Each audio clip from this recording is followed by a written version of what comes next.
Shane here, not my real name. Thanks for watching, guys.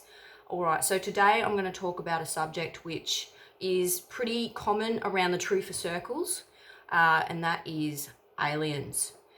Now, I think it's kind of important at the moment that we talk about aliens because at the moment in quarantine, there's a lot of chance that aliens could come down while we're vulnerable in our own homes. And the reason I think it's important that we look at this topic in depth is so that we're aware when we go out into like supermarkets, down the street for our walks, out to the beach, these sort of things, that we're aware of the aliens that are around us. So I guess firstly, let's look at the term alien. Apparently, the aliens don't like us calling them aliens. It's a bit rude. So there's different ways to call them. There's non-terrestrials, which is, I'm not sure if that's the preferred way, but someone told me that. One of the rabbit holes said non-terrestrial. Another one is extra-terrestrial, which is more common in our pop cultures. But apparently non-terrestrial is the preferred way, mainstream way. So as truthers, it would be respectful to refer to our friends and maybe our enemies as non-terrestrials moving forward. All right. Now, the next thing is I've never been abducted by an alien. I just want to make that really clear. There was a few times where I thought maybe, but I think it was just a dream. Now, you guys as truthers would have encountered heaps of people who have really had experiences with real aliens. If that's the case, then I would actually talk to them if you know them. But find out what their description of the aliens were so you're more familiar if you encounter them down the street or at the supermarket. There's plenty of stories about these, so don't laugh. I know you as truthers wouldn't laugh, like scoff, but some truthers don't believe in some things and some truthers really believe in some other things, and it's a little confusing which truthers you can trust that believe your story. And they're all rabbit holes, so it's best not to believe in anything, as I've talked about before. So I'll reiterate that again, that truthers don't believe in anything.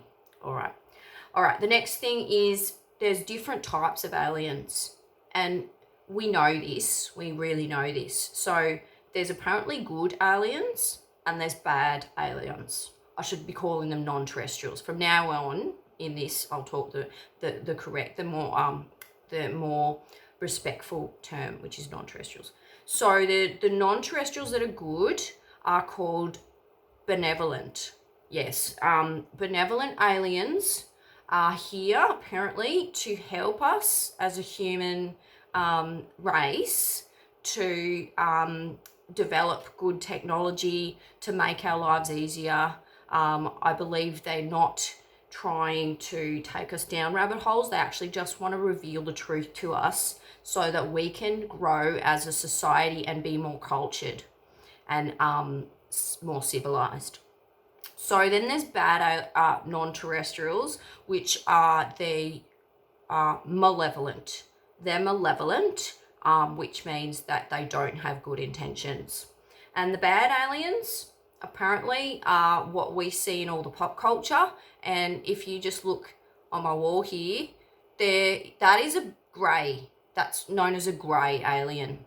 Oh, there's double because of my mirror. So the grey aliens tend to have a malevolent character, apparently. Oh, sorry, I keep saying aliens. Sorry, no disrespect, aliens. I mean, non-terrestrials. Ooh.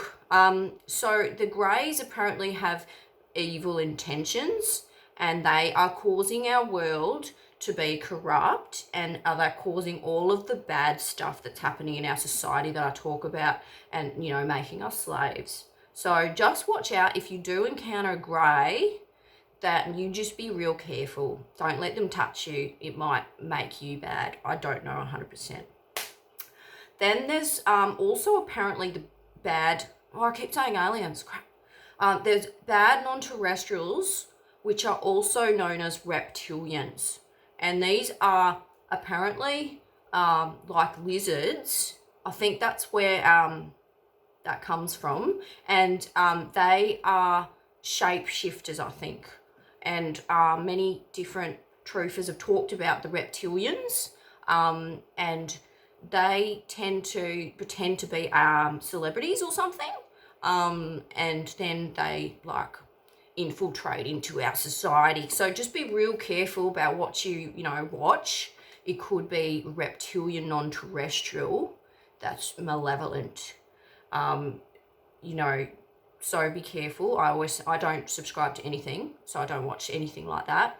But just be real careful if you're still watching TV and stuff, because they might be able to have powers that I don't know about to get through the TV and your transmissions to make you bad as well, I think.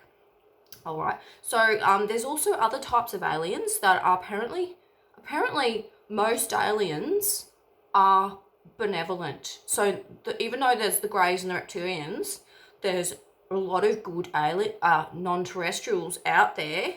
Maybe I'll just shorten non-terrestrials to NT, because then I'll probably say it more. Yeah.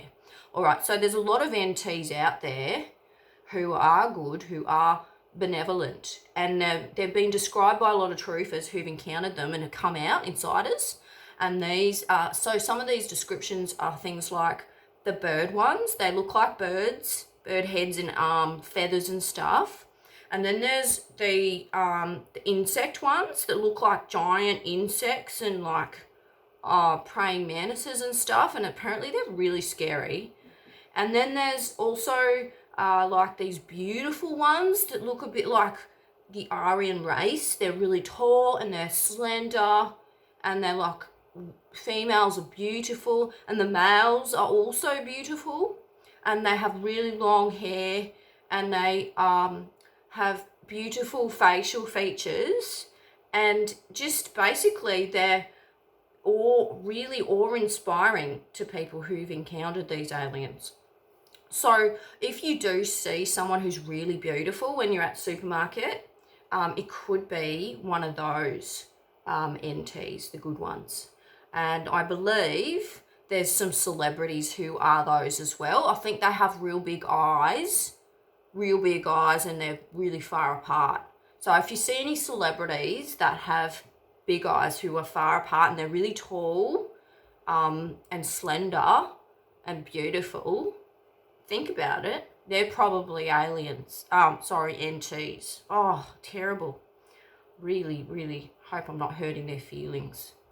All right. So now that I've talked a little bit about the types of aliens you might encounter, so there is a test that I've been told you can do to confirm if it's an alien that you see when you're out and about. So let's say you're going for a walk to get the newspaper, which I would never do because that's mainstream.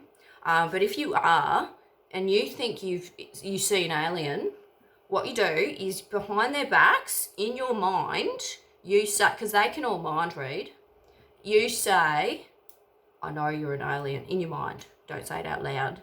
I know you're an NT. And if they turn around and look at you, you know, you got it. Bingo. You are standing in front of an NT. And I don't know if they'll be benevolent or malevolent, but you maybe just be careful. Be careful, because apparently they're everywhere. And that brings me to my next point, is that these aliens, NTs, are everywhere. They are like inside the earth, and they're also like in our atmosphere, and they like cloak. They can hide their visibility. They have that technology. And obviously, as truthers, we know that aliens are really highly advanced, and they can do anti-gravity. They have spaceships that are being developed. They're working with us. They're really like way ahead of the game in terms of technological development. And apparently the benevolent NTs are helping us to advance our civilization technologically. So that's really exciting. So there is a good side to NTs, and what I wanted to encourage us truthers is to just talk about this more and spread the word that the NTs are around, to use their NT name, which is respectful, and to just be aware that most of them are pretty good, and we can like be okay and safe feeling, even though they're around us everywhere. Apparently, you might work with, well, before quarantine, you might have been working with one as well. They apparently work on the planet. All right. Well, I just wanted to finish with reminding you all to not trust anyone, which I always remind you, and to stay sovereign. All right, fans. Go forth and find aliens. All right, see ya.